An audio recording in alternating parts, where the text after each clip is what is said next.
대통령 탄핵의 키가 되지 않을까. 핵심 키가 될 거다. 예, 그러니까 판단합니다. 지금 말씀 주신 각하 의견을 낸 조한창 그리고 정영식 두 예. 재판관의 의견이 어떻게 되느냐에 따라 결론이 달라질 수 있다. 예. 그러면 6대2로 파면 결정은 나는 거 아닙니까? 저희가 기대하는 거 이제 저는 어제부터 예. 그 판결을 본 데부터 이 얘기를 하거든요. 네, 어떤 얘기? 우리 의원들 중에서 특히 법조인들 중에서 예. 이번 판결은 예. 8대0 판결이다.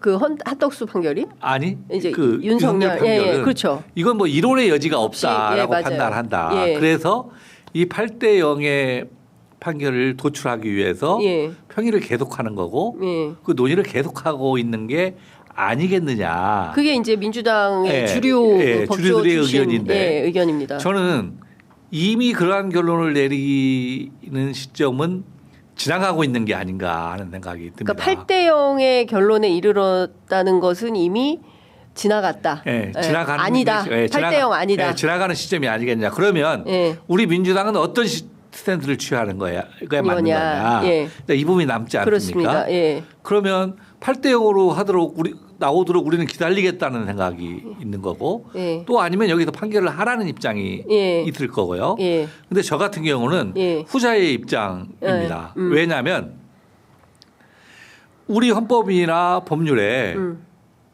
대통령 탄핵 심판은 3분의 1 의결을 거치도록 되어 있잖아요. 3분의 2. 예, 9명 중에 6명이 얻으면 그렇죠. 되는 거예요. 예. 6명만 얻으면 되는 겁니다. 근데 예. 이게 굳이 만장일치로 갈 필요가 없어요, 사실은. 그렇기 때문에 지금 단계에서 저는 판단을 해야 한다고 생각하고 네. 지금 단계의 시점을 놓친다고 하면 예.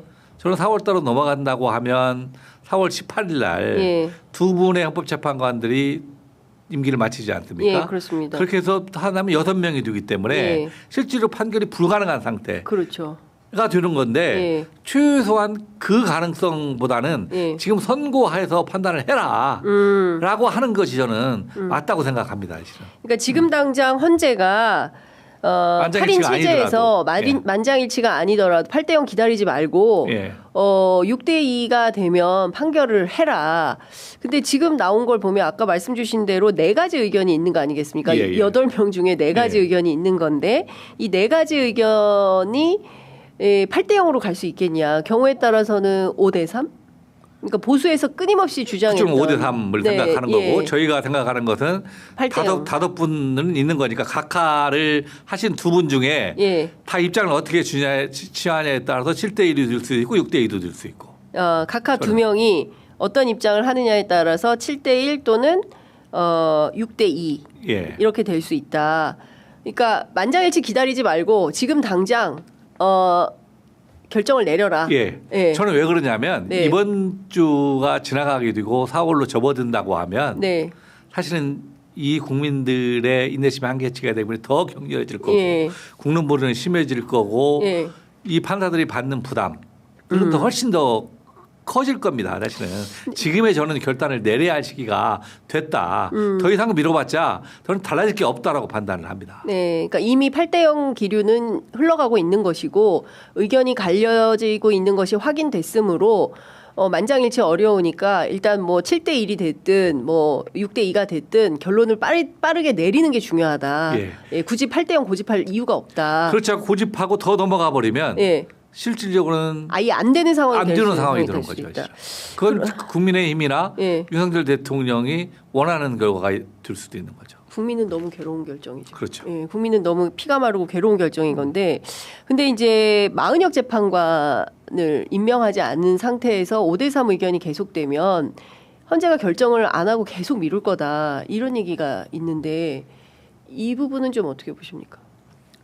저는 그분에 대해서도 네, 마은혁 재판관. 예, 네. 헌재 재판관들이 예, 자기의 양심과 법률의 양심과 신념을 가지고 예, 거래한다고 생각합니다. 왜 그러냐면 예. 자기의 부분을 예, 저는 적어도 25년 법관을 하신 분들이 헌재 존재는 사실은 헌법 질서를 수호하라는 기관의 명령을 받은 기관인데 예, 이 기관이 지금같이 사태가 진행되고 있고 비상계엄이 명백히 불법이고 중대하고 군인을 동원했고 이런 행위들이 헌법 질서를 침해하지 않는 거라고 본다면 대한민국에 앞으로 헌법 질서를 침해하는 행위는 하나도 나올 수가 없는 거예요. 그러면 헌재가 존재할 이유도 없을 뿐만 아니라 그 사람들 양심에 저는 그렇게 못할 거라고 생각합니다. 사실은. 저는 지금도 아까 말은 7대1, 6대1이라도 선고해라고 주장하지만 저는 선고를 한다고 하면 저는 8대0 나올 거라고 봅니다. 네. 이 사람들이 계속 주장하는 것은 그런 결론을 내기 위해서 절차적 문제를 제기하고 하면서 시간을 끌려갈 정도의 네. 생각을 가지고 있지만 자기들 양심에도 이걸 기각이라고 주장을